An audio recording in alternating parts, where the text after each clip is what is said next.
শ্রী গুরু জয়।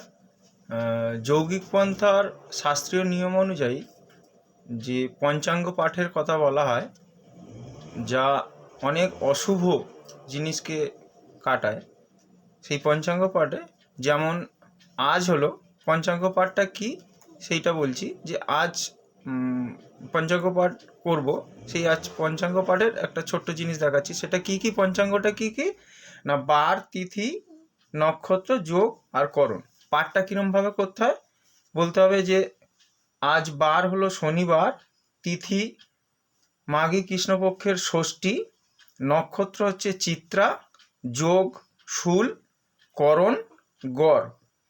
এই যে জিনিসগুলো পাঁচটা আছে, একেই বলে পঞ্চাঙ্গ পাঠ। এই পাঁচটা জিনিসকে পঞ্চাঙ্গ পাঠ। পাঁচটা জিনিসের প্রত্যেকটার দেব দেবী গ্রহ নক্ষত্র রয়েছে। এই পঞ্চাঙ্গ পাঠ করলে তারা প্রশমিত হয়, মানে তাদের শান্তি বজায় থাকে। এই যে অশুভ জিনিসের অনেক কিছু অংশ তা পঞ্চাঙ্গ পাঠে কেটে যায়।